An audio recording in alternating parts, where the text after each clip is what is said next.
materi OTK 2 setelah UTS itu ada 3 ya. Drying, pengeringan ya. Yang kedua itu kristalisasi ya.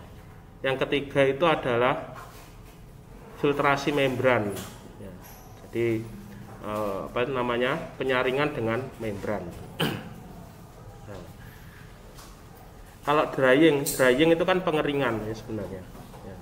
Bedanya drying sama kristalisasi itu apa? Kalau drying itu mengurangi kadar air, tapi sampelnya tetap padat ya. Nah, misalkan contohnya apa? Contohnya pengeringan itu biasanya kalau yang di sawah ya, pengeringan tradisional itu biasanya gabah ya. Nah, gabah dikeringkan ya supaya gabahnya yang basah atau setengah basah itu menjadi kering ya. Kalau kristalisasi ya, kalau kristalisasi itu jelas ya. Kristalisasi itu terjadi perubahan fasa ya. Misalkan apa gula ya. Gula yang awalnya dia liquid ya, liquid kental ya, gula cair itu loh ya. Kemudian dia menjadi padat ya, menjadi kristal. Mengapa kok dinamakan kristal? Karena dia transparan ya.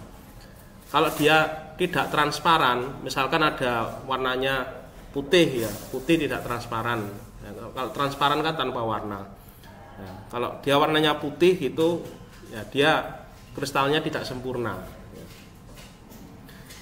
Ya, kalau membran ya, membran itu sebenarnya mirip dengan filter ya, cuma bedanya membran itu porinya lebih kecil ya, di bawah 1 mikron ya.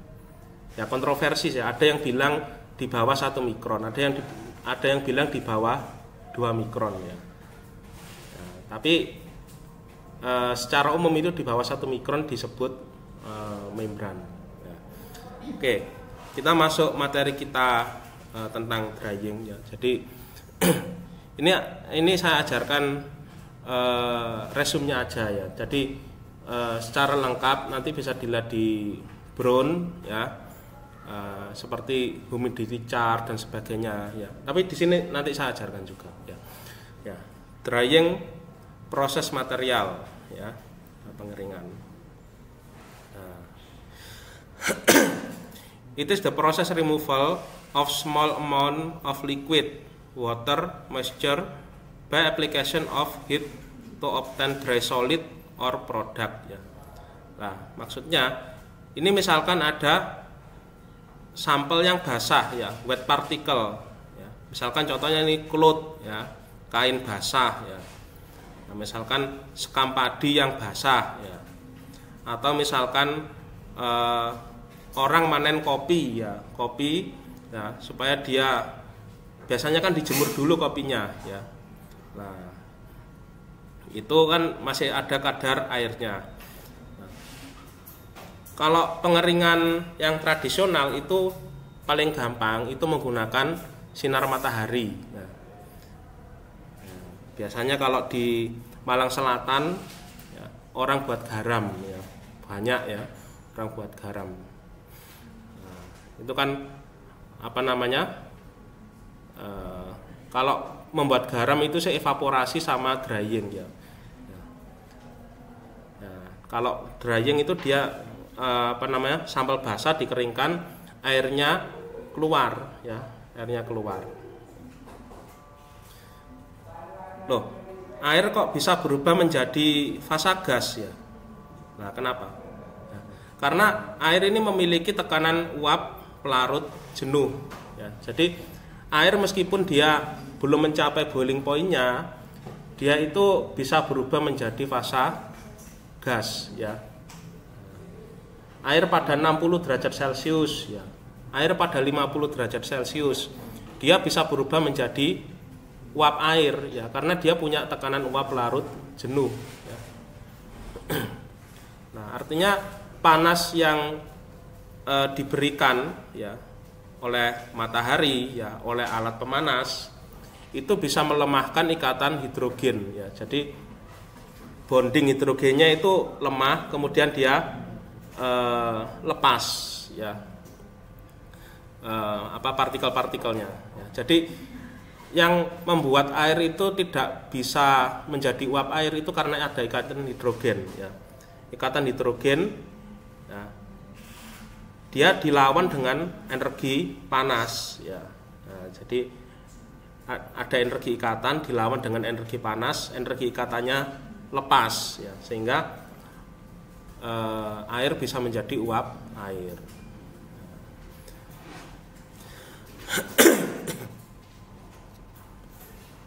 Nah, drying sendiri, ya, itu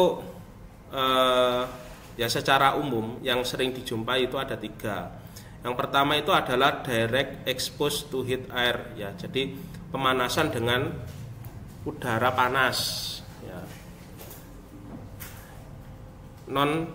For non sensitive material, ya. Nah, jadi dengan udara panas, ya. Ini sangat banyak, ya, pemanasan dengan udara panas. Misalkan apa, ya?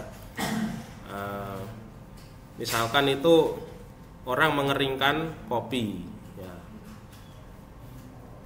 Nah, ada lagi, ya, membuat ini, ya, apa namanya, emping melinjo, ya, emping melinjo itu juga di pakai pemanasan juga, ya. Ya, kalau tradisional biasanya dia dijemur, ya, nah, dijemur. Kemudian dia dipisahkan antara kulit dan bijinya, ya, terus dipakai melinjo, ya, pakai emping melinjo, ya. Nah, dalam tahap dia menjadi keripik itu kan butuh pemanasan.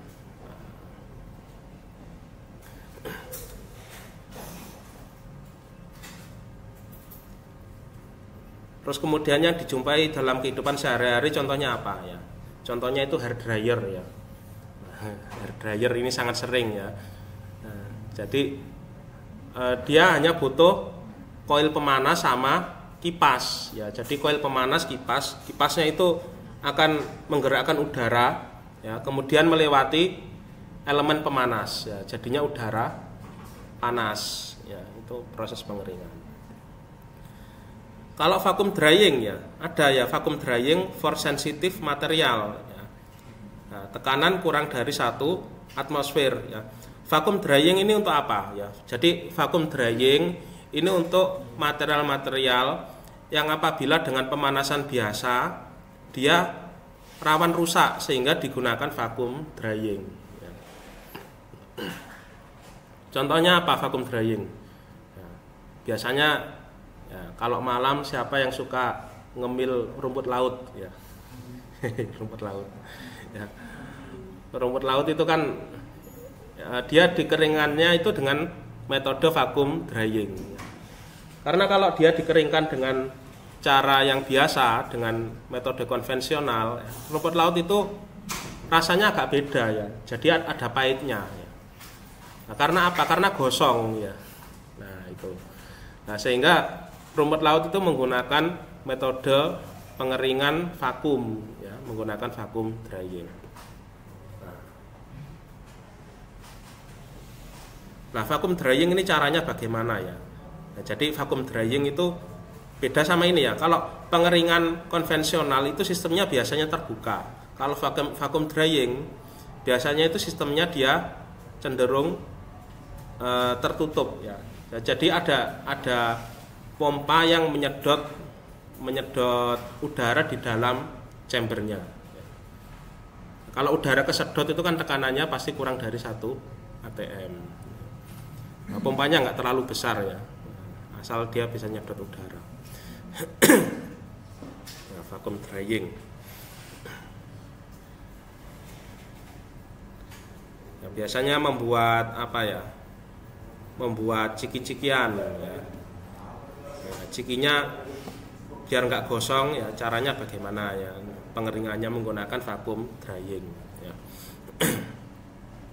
Nah, yang ketiga ini freeze drying, ya. Jadi freeze drying water sublime from frozen material. Jadi ketika suatu benda itu dibekukan, ya, kalian tahu kalau es membeku itu kan ada gas ya sekitarnya, itu kan ada uap airnya. Nah, karena terjadi apa? Terjadi triple point ya. Kalian masih ingat ya? Triple point ya, kan solid ya, kemudian liquid sama vapor ketemu pada satu titik ya. Nah, triple point itu terjadi pada kondisi freezing ya, pada titik beku. Nah, jadi pada dia memanfaatkan triple point, kondisi triple point itu untuk memisahkan pelarut dari zatnya. Nah, freeze drying ini biasanya dipakai untuk apa ya? Ya banyak ya, biasanya apa ya? Saya itu pernah buat ini. Ya. Nah, jadi super absorbent freeze drying dari limbah kertas. Zaman mahasiswa saya dulu ya, saya pakai lomba ya. Mungkin sekarang sudah banyak ya. Nah, freeze drying. Nah, ini jurnalnya MDPI. Ini tapi bukan jurnal saya ya. Freeze drying.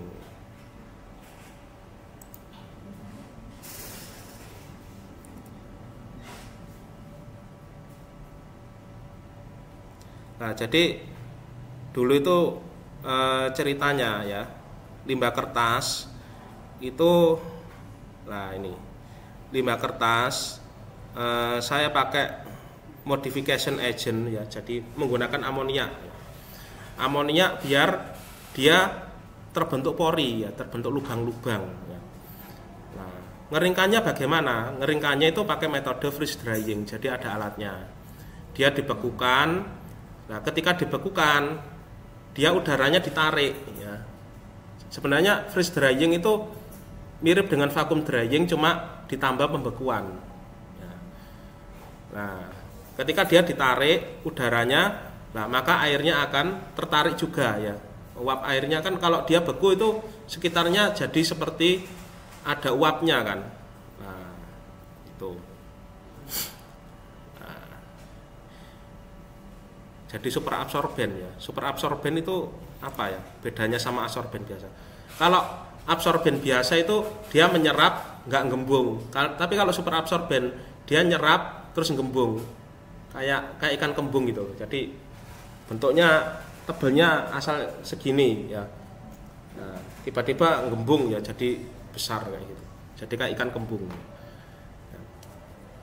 Kayak mainannya anak kecil itu loh, yang warnanya pink, hijau, yang bulat-bulat itu loh ya, kayak kelereng tapi kalau dipegang itu ya itu super absorben ya. Cuma kalau main anak kecil itu kan dia sintetis ya, artinya kalau dibuang sembarangan bahaya ya, bisa mencemari lingkungan.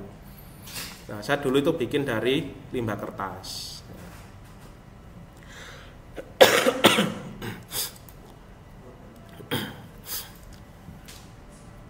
Nah, jadi itu ya contoh-contoh drying.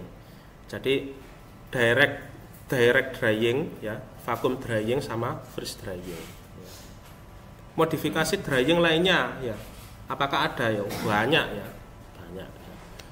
Nah, turunannya direct exposed to heat air ya, direct drying ya. Turunannya itu ada rotary drying ya, nah, ada apalagi ya, dry drying dan sebagainya ya, tergantung alatnya ya. Kemudian drying sama evaporasi ya, pengeringan sama evaporasi itu berbeda ya.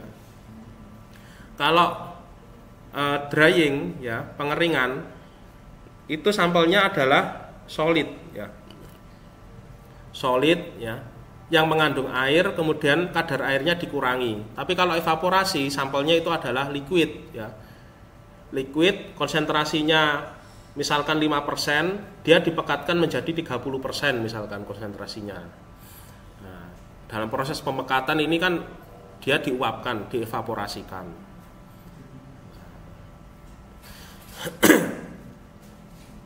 Secara umum seperti itu.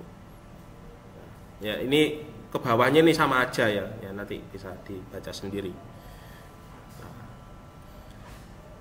Nah, ini alat-alat drying. Nah, ini ada tray drying ya, tray or self dryer ya. Nah, tray drying ini yang ada di lab ya, yang nanti kalian praktikum ya semester 5. Nah, praktikum OTK itu ada pengeringan tray drying. Nah, mengapa dinamakan tray? Karena dia kayak rak ya. Jadi ya kayak rak buku. Jadi ada tumpuk banyak kayak gitu ya. Ya kayak rak buku ya. Setiap rak ya itu pemanasannya, kecepatan pemanasannya berbeda-beda ya. Yang paling dekat dengan pemanas ya. Biasanya itu yang paling bawah ya pemanasnya. Itu yang paling cepat kering. Yang paling jauh dari pemanas itu biasanya yang paling lama keringnya. Tray drying. Tray drying ini yang paling banyak diaplikasikan di masyarakat ya. Misalkan orang buat kerupuk ya. Nah, kalau cara tradisional kerupuk itu kan dijemur ya. Kalau dengan cara yang sedikit lebih advance ya, dia pakai alat ya, pengeringan ya. Ya kalau hujan gini kan nggak mungkin dijemur ya. Ya keringnya kapan ya? Nah, belum nanti kalau hujan ya orangnya harus lari-lari ngambilin ya, boyokan ya. Ya.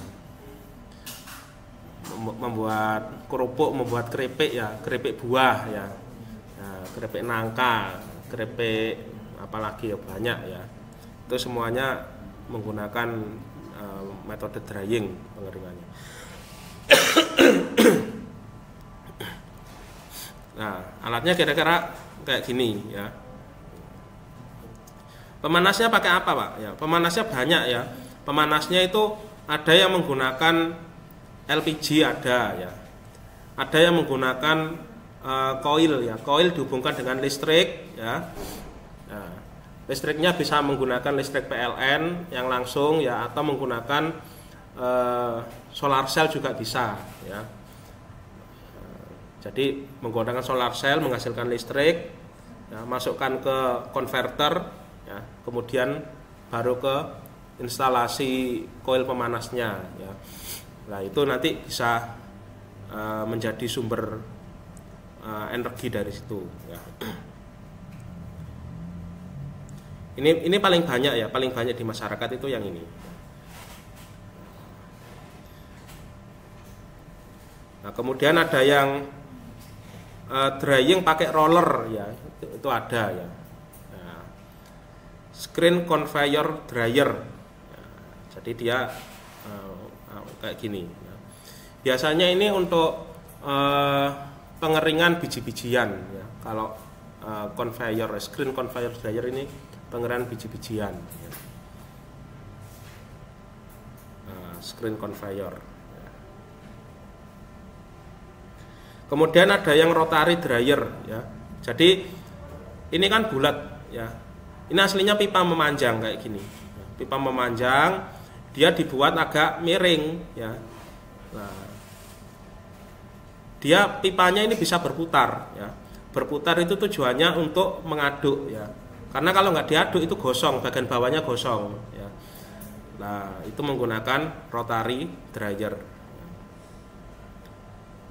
Nah ini untuk biji jagung bisa, untuk biji-bijian biasanya ya, biji kopi, ya, biji kedelai, ya, dan sebagainya. Ya. Kalau untuk keripik ini nggak bisa ya, ya keripiknya apa? Jadi apa istilahnya itu dempuk semua ya, menggumpal ya. Buat keripik nggak bisa kali ini.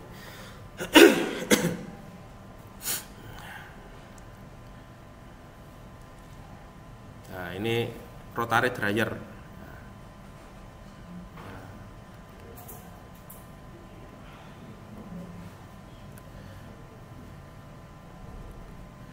Nah, kemudian ada yang namanya itu spray dryer ya.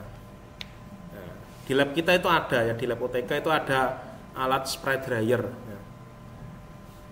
Bapak kok nggak pernah dioperasikan ya. Ya, ceritanya dulu itu pernah dioperasikan ya.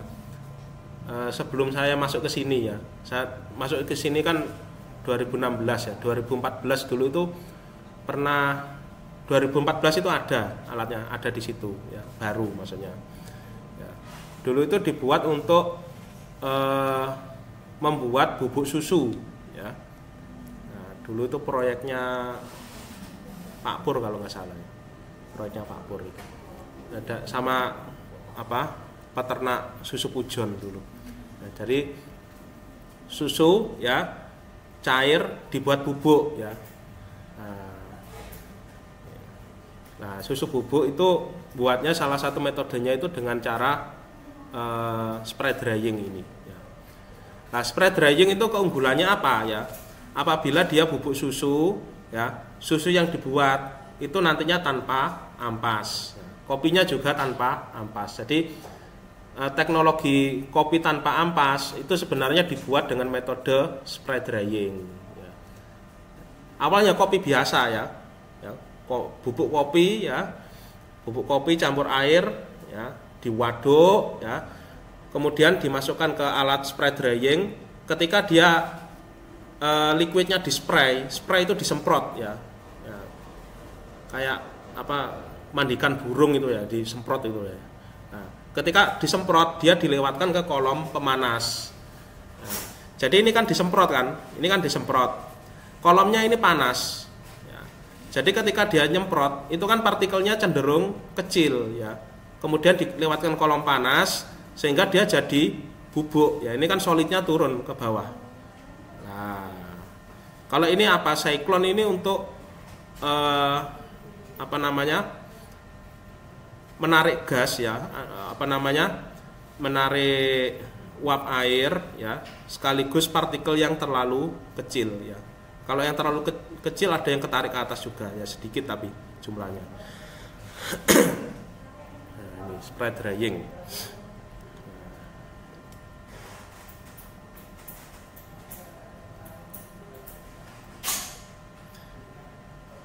Nah, sekarang minuman yang masih ada ampasnya itu apa ya? Kopi. Kopi kan sudah ada kopi tanpa ampas ya. Jamu. Oh iya, kan kadang ada ya kalau jamu. Quaker Oats. Quaker Oats itu kan memang makanan Mas itu. Ya, bisa jadi menciptakan teknologi jamu tanpa ampas ya. bisa aja ya pakai metode spray drying. Tetapi hati-hati ya, jamu itu ini organik ya. Oh nggak apa-apa paling ya, susu aja nggak rusak ya, apalagi jamu ya. Maksudnya susu yang protein aja pakai spray drying itu nggak rusak ya, apalagi jamu ya yang non protein ya.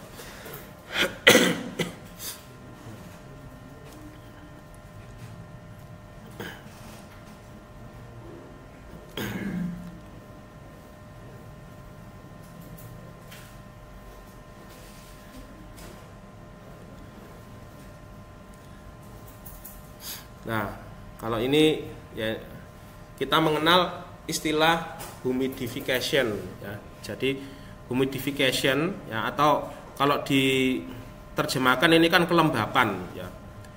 Ya, kelembapan, humidification involve the transfer of water from liquid phase into gas mixture or air water vapor ya. Nah, jadi humidification ya, lawannya itu adalah dehumidification ya. Nah, artinya satunya itu membuat lembab, satunya itu dehumidification itu membuat kering ya. Kelembapannya dikurangi. Nah, ini saya skip aja ya. Oh, nggak bisa di skip. Nah, sekarang kita mengenal istilah humidity ya. Ini ada di chapter 9 ya. Kalau Genkoplis chapter 9 ya. Nah, saya menggunakan referensi 100% dari Genkoplis ya. Nah,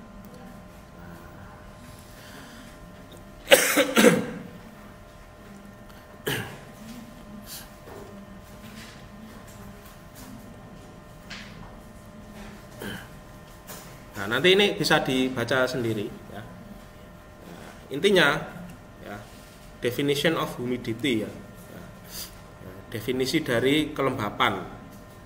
Nah, itu adalah kilogram H2O ya, per kilogram udara kering ya.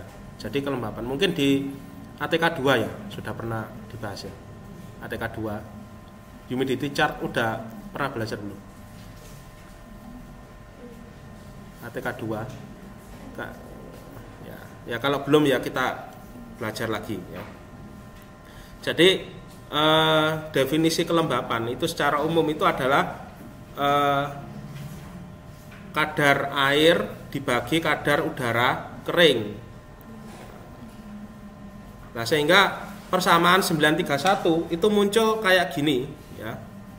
Nah, muncul kayak gini. H sama dengan 18,02 per 28,97 kalikan.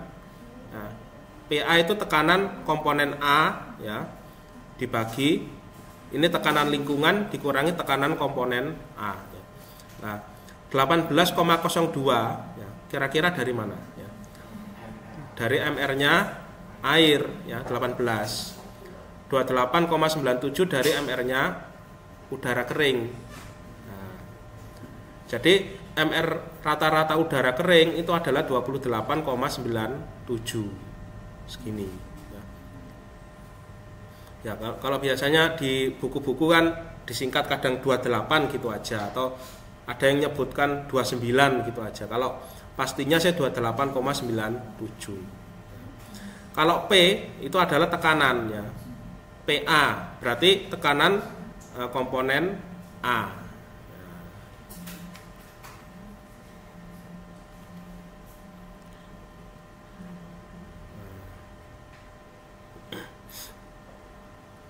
Ini ada apa namanya humidity ya H.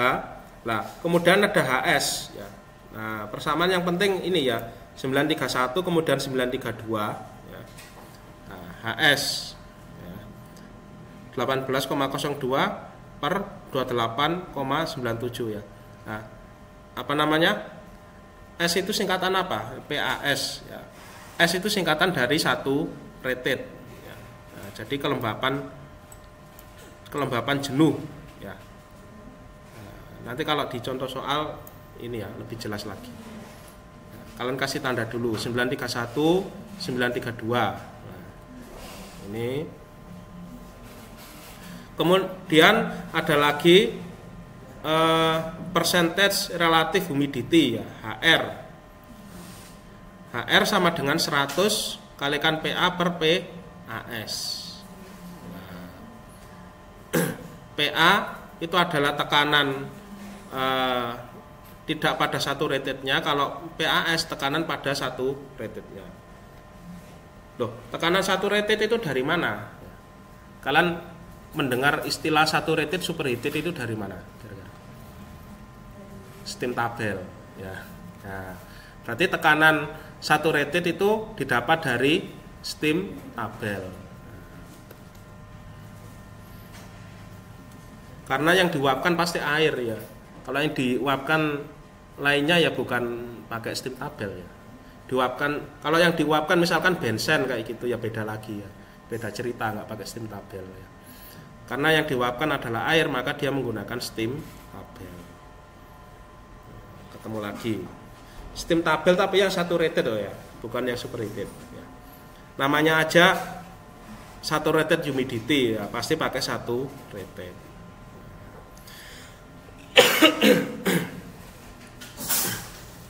Nah, kita ke example 931 atau bisa dilihat di buku ya, example 931.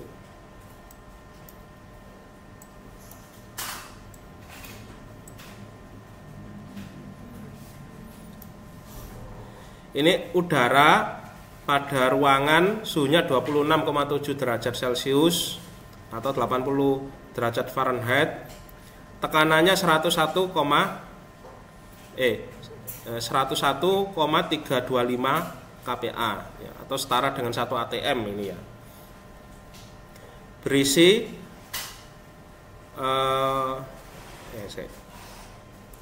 berisi air ya,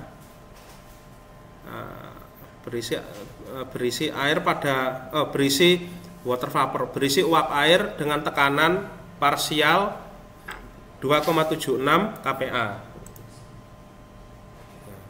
Hitung yang pertama humidity, yang B saturated humidity ya. Nah, kalau humidity itu H, kalau saturated humidity itu adalah HS. Yang ketiga, hitung percentage relative humidity HR. Nah, penjelasannya bagaimana? Nah, ini penjelasannya. Nah, karena yang diuapkan itu adalah air, ya, maka di sini ada from steam table at 26,7 derajat Celcius, vapor pressure of water is PAS 3,5 kPa atau 0,507 PSIA. Ya kalau nilainya nggak pas ya diinterpolasi ya. Ya, dilakukan interpolasi ya.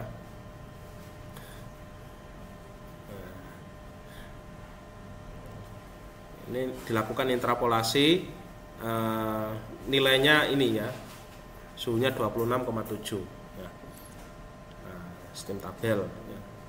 Bisa kan ya baca steam tabel ya. Jangan keliru yang superheated loh ya, yang saturated ya. Saturated namanya aja saturated humidity ya.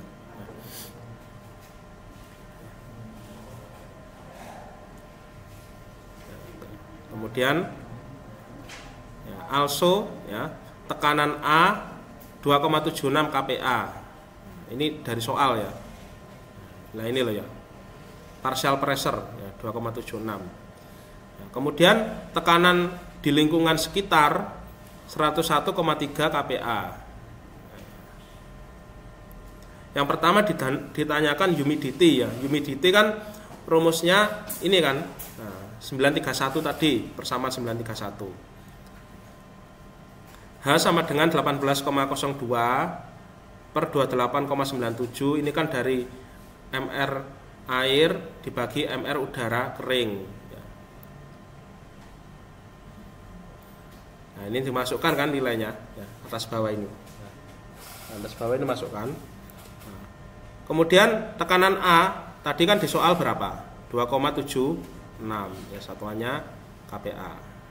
Nah, dibagi ya, 28,97 kalikan kurung buka 101,3. Ini adalah P ya, tekanan lingkungan dikurangi tekanan udara.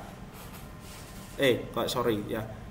Iki apanya udara kering ya. Berarti ini lingkungan dikurangi PA ya. P atau P air di dalam udara. P uap air di dalam udara ya. Sama dengan nilainya sekian.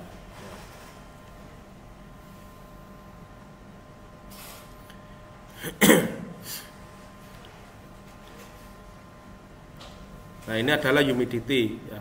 Kalau saturated humidity ya, rumusnya itu sama ya. Cuma bedanya PA diganti PAS. PAS didapatkan dari steam tabel ya, rumusnya sama ya. Segini. Relative humidity ya. Belum ya. Percentage humidity dulu ya, percentage humidity ya, HP sama dengan 100 maksudnya 100% ya, 100% ya, H dikurangi H dibagi HS ya, humidity dibagi humidity saturatednya ya, sehingga dapat 78,3%. Atau istilahnya gini, saturated humidity itu merupakan kelembapan maksimal ya. Kelembapan maksimal, misalkan contohnya gini, ruangan ini misalkan ya. Ruangan ini kelembapannya 70% ya, misalkan ya. Nah, 70%. Maksimalnya berapa ya? Ya maksimalkan misalkan taruh aja di sini apa? Air ya. Terus kemudian dikasih kipas angin ya, lembab ya.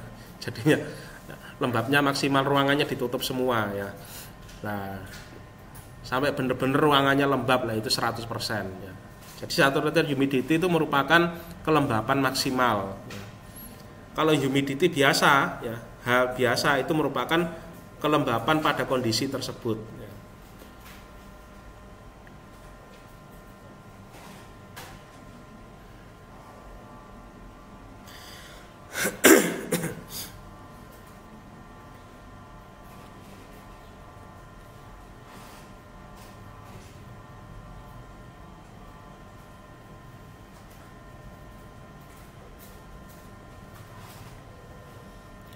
Nah, ada lagi itu HR. HR itu merupakan humidity relatif. 100 kalikan 2,76 per 3,5. 2,76 ini tekanan ya. PA ini tekanan, 3,5 ini tekanan juga, tapi yang dari steam tabel tadi, 78,9%.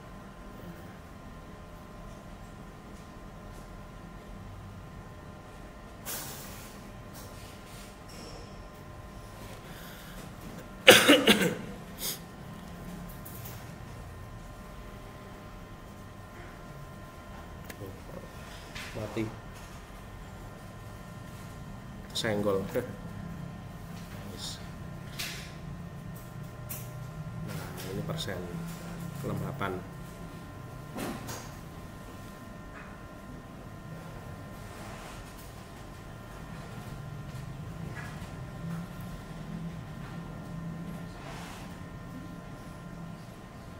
Nah, kalau misalkan Malang kelembapannya berapa? Ya.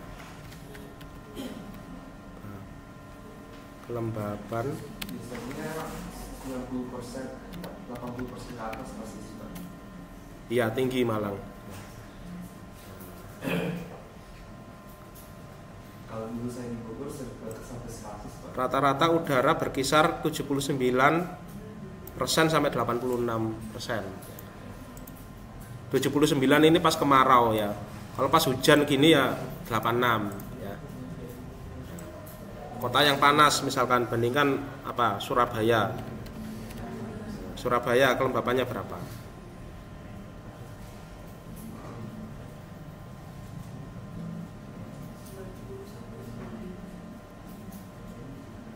...45 sampai 95 loh, rentangnya kok banyak ya. Ya ini kenapa ya? Tergantung daerahnya ya. Karena Surabaya itu kan ada yang daerah kering, ada yang basah ya. Yang dekat rawa-rawa itu ya biasanya basah.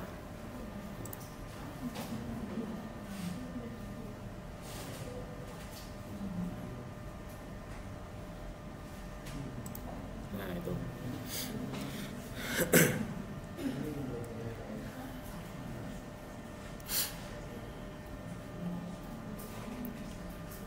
Nah ini kelembapan. Nah, terus kita itu belajar kelembapan itu untuk apa? Ya. Jadi kelembapan, ya, saya skip dulu. Nanti itu ada hubungannya dengan rate pengeringan. Ya. Nah, saya ini agak loncat ya. Nah kelembapan sebelum ini nanti saya ajari cara membaca humidity chart. Jadi hubungan kelembapan itu ada hubungannya dengan rate pengeringan. Ya. Jadi ada hubungannya dengan rate pengeringan. Jadi kalau udara semakin lembab, ya pengeringannya ya secara logika ya. Kalau semakin lembab, ya pengeringannya semakin lama. Ya. Itu ada grafiknya.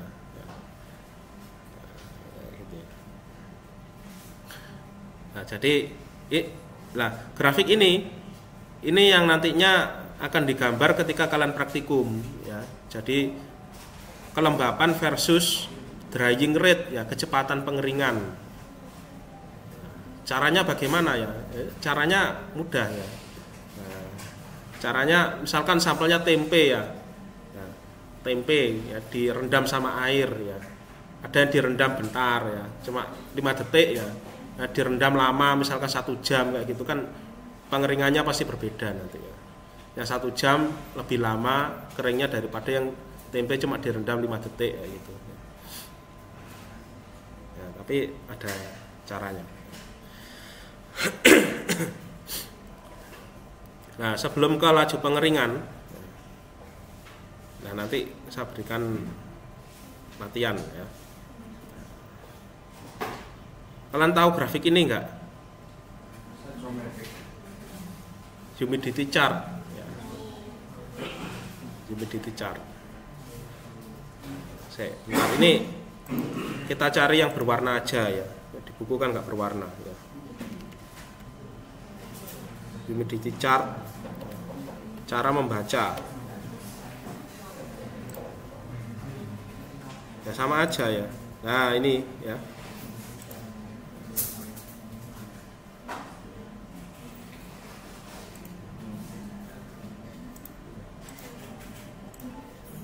download dulu ya. Oh nggak bisa di download ya, segini ya nggak apa-apa. Nah, ini ada humidity chart ya. Ini ya. Nah, ini kan ada suhu ya. Jadi grafiknya itu ada beberapa macam kayak gini ya. Nah, jadi ini ada grafik yang modelnya melengkung ya dari bawah ke atas ya. Ada grafik yang dia cross kayak gini ya. Ini loh, yang miring ini loh ya, miring tapi lurus ya, yang cross ini ya. Ini cross. X-nya itu adalah suhu. Nah, tapi di sini ini nggak dikasih keterangan suhu ketika apa. Ini adalah suhu ketika udara kering. Ya. Kalau dicari di sini itu ada ya. Nah, temperature dry bulb ya. Ya, bedanya dry bulb sama wet bulb itu apa ya? Ya kalau dry ya, dry bulb ya dia udara kering ya, dry ya. Ya, dry bulb.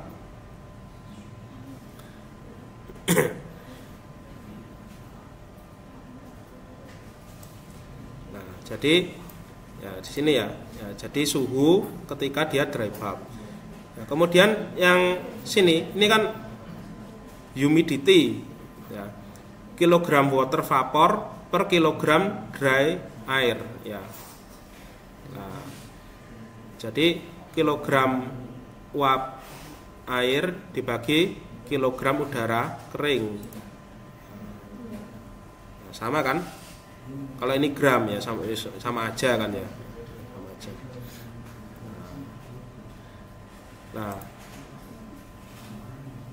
cuma di sini keterangannya kurang ini ya. Keterangannya itu di sini.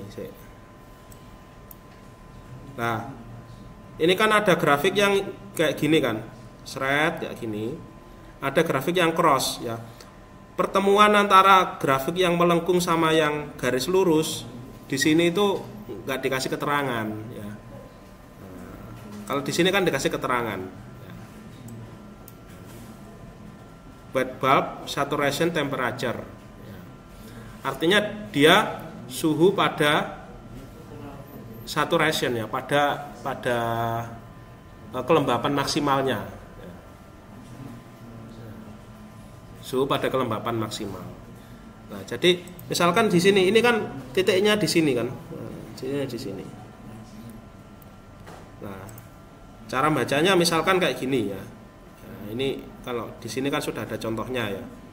Nah, dia suhunya 40 ya, misalkan di sini. Dia suhunya 40 derajat Celcius ya. Tarik ke atas red ya gini. Nah, kemudian humidity-nya berapa ya? Ini kan kilogram uap air per kilogram udara kering. Ya. Humidity-nya ketemu ini ya, seret. Nah, sini kan. Antara garis yang oranye sama yang ungu, ini kan ketemu di sini. Ketemu di sini. Nah, ketemu di sini ini relatif humidity-nya berapa ya. Jadi yang atas ini merupakan relatif humidity. Antara oranye sama yang ungu, ini kan dapat titik baru di sini. Nah, titik baru ini dibuat interpolasi antara, ini titik barunya kan terletak antara persen berapa ini? Nah, nggak kelihatan ya. Ini. Antara 60 sampai 50, gini kan? Nah, ini kira-kira kalau di tengah-tengah sini berapa?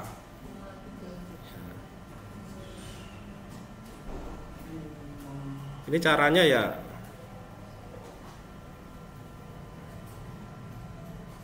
Ini ya, apa namanya? Ya dikira-kira ya ini. Ya, pakai penggaris ya. Pakai penggaris milimeter ya. Pakai penggaris milimeter. Nah, misalkan letaknya di sini ya. Nah, ini lebih dekat ke 60 atau lebih dekat ke 50? Kan ini lebih dekat ke 50. Ya, berarti ini sekitar 50 berapa? 53,3 misalkan. Ya, sekitar segitu. Percentage humidity-nya. Nah, dari grafik ini.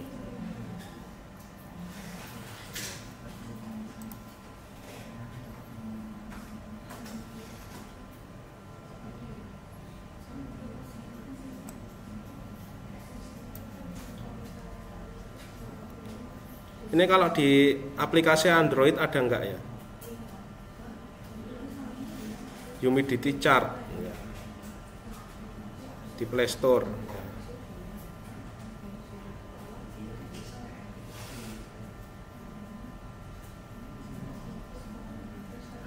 Humidity chart. Kalau Steam tabel kan ada kan ya?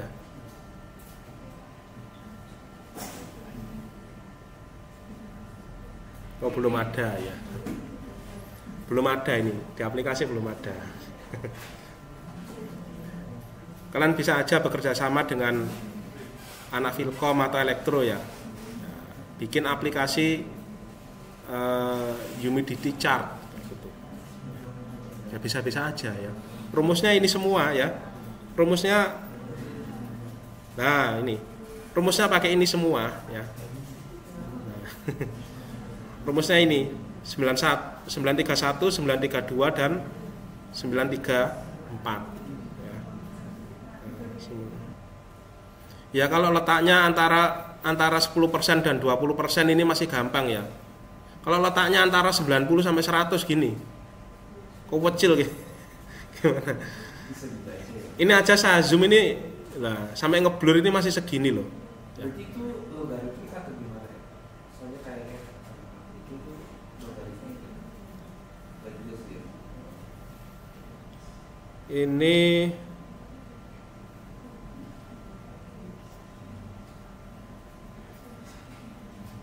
kalau dari persamaannya, oh iya Steam tabel ya. Kayaknya sih logaritmik mas. Nah gini, bisa digambar. Kelemahannya ini kalau kita membaca dari grafik itu kalau letaknya antara 190, 90, 80, 80, 70 kayak gini itu gimana ya? Kebanyakan nilai kelembapan itu kan letaknya di 70 sampai 90 ini kan ya. Nah, jarang yang kelembapan letaknya 20 30 gini jarang ya. Caranya membuat grafik ini gimana yang melengkung ini ya. Ya. Diambil aja beberapa titik, misalkan 30 titik ya. Kalau pakai Excel kan cepet kan ya. Nah, 30 titik baca dari Steam tabel tek ya. 30 titik ya. Ya, kemudian masukkan ke Excel, dapat persamaannya. Untuk 100% berapa, 90% berapa, 80% berapa. Setahu saya ada komisinya ya kalau ini. Nanti terkonversi ke ini apa? Google itu loh ya, apa istilahnya,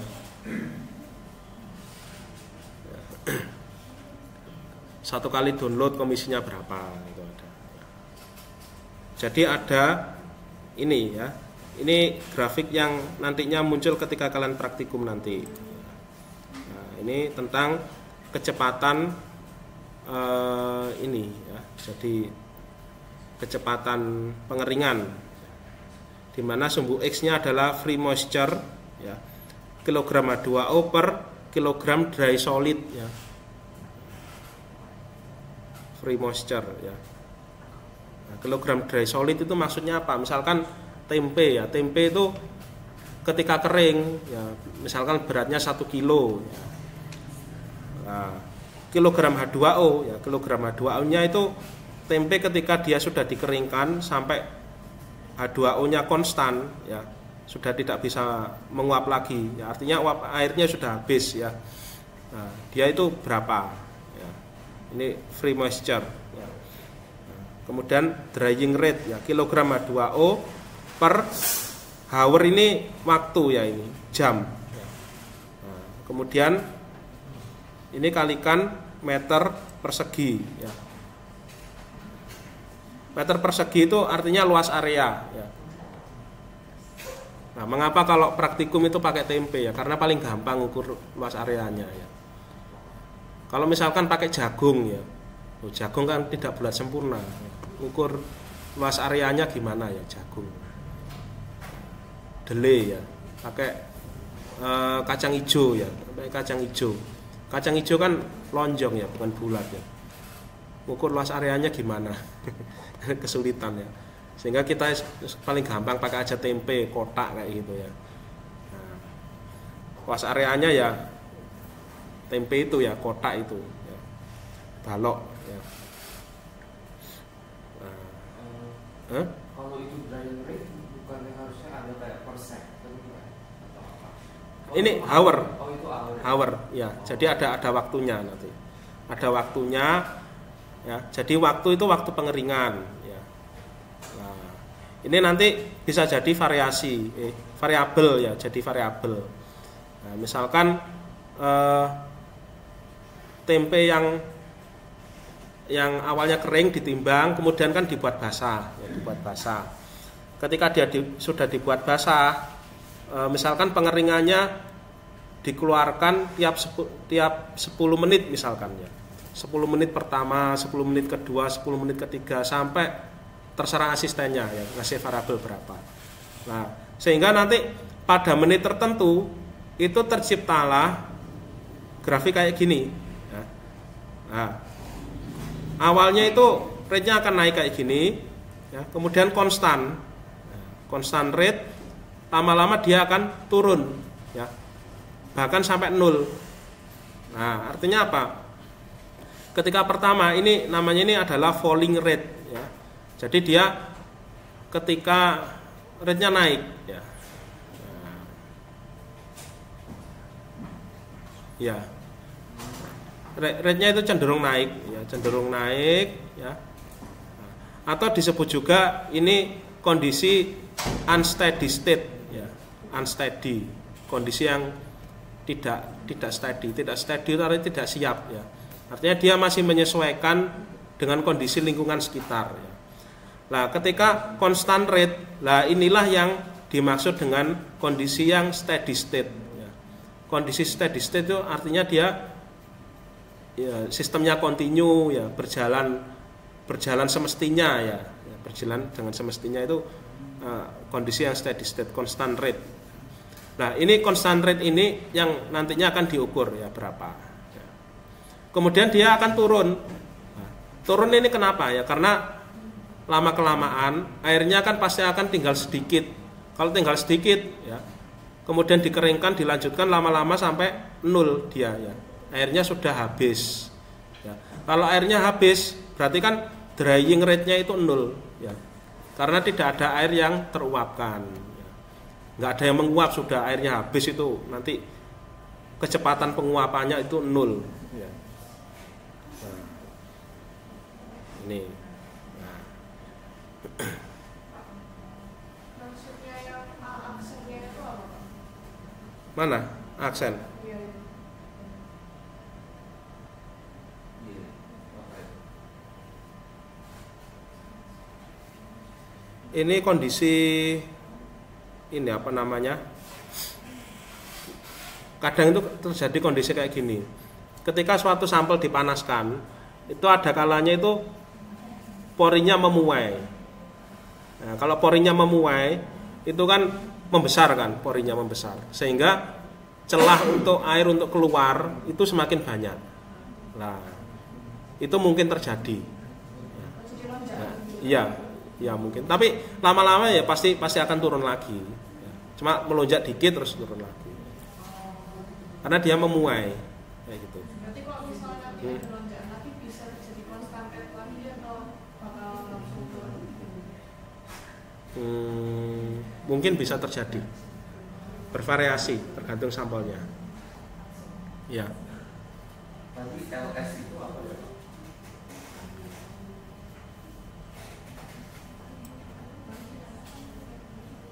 LS. Bentar. Ini ada di kita buka genkopisnya. Ya.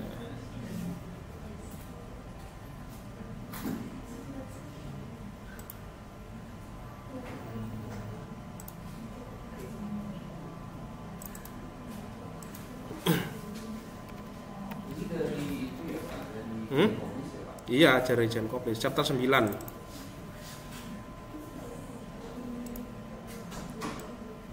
Kita buka. Ini figur berapa tadi? 95, 96.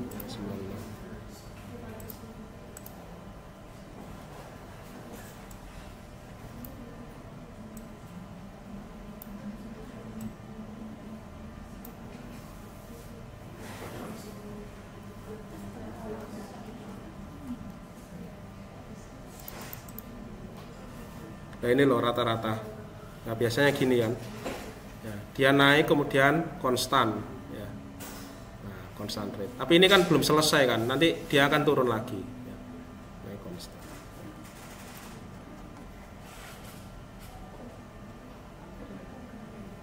Nah ini contohnya ini.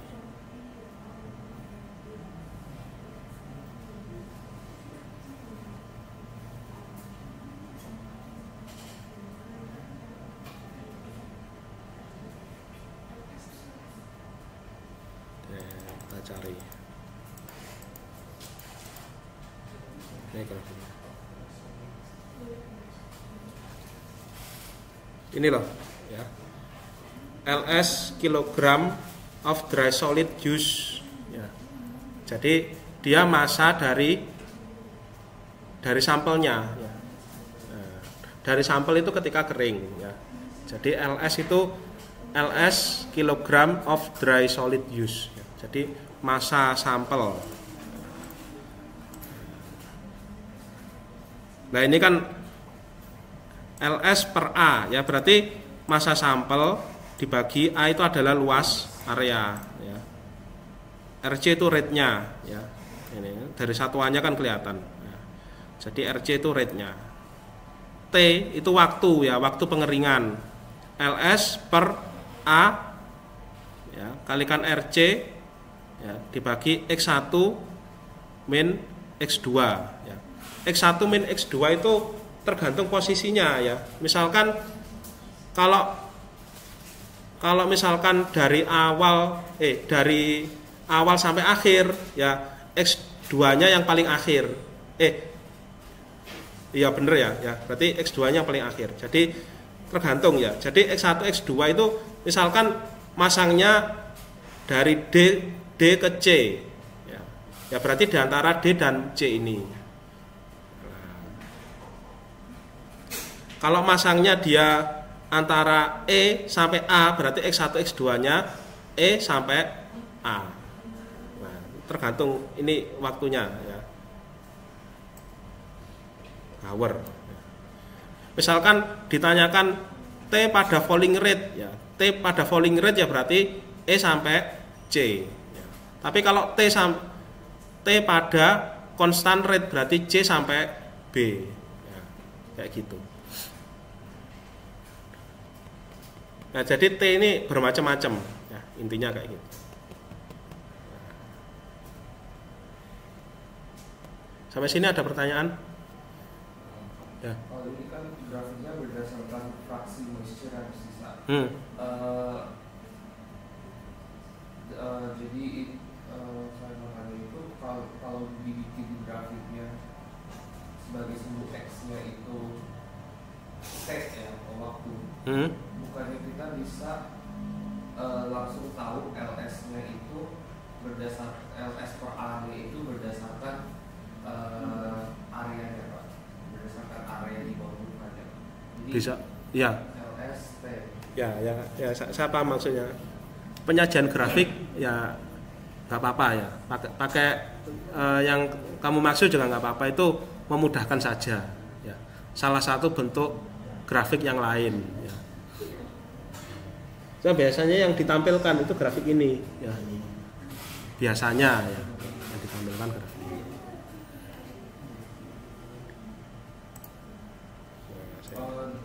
Kenapa di situ rumusnya itu pakai X1 minus X2 Pak, bukan berdasarkan kilogram H2O nya, tapi berdasarkan kilogram H2O per kilogram dry solid. Soalnya itu bukannya nanti kan LS itu kan kilogram H2O per jam meter kubik. A sama RC itu A kan meter kubik, RC maksudnya LS itu kan bakal kilogram, bakal kilogram H2O. RC juga kilogram H2O. Bukannya X1 minus X2 itu lebih cocok pakai massa kilogram H2O nya langsung ya, karena dry rate itu juga berdasarkan loss of kilogram H2O. Kenapa pakai fraksi? Kan kilogram dry solidnya sama. Konstan kan, ya sama aja kan, pembaginya sama. Berarti itu untuk hasilnya berarti bakal 1,85 jam per kilogram dry solid atau gimana? Atau enggak bakal? Ya mungkin saja. Untuk berat sampel sekian. Ya.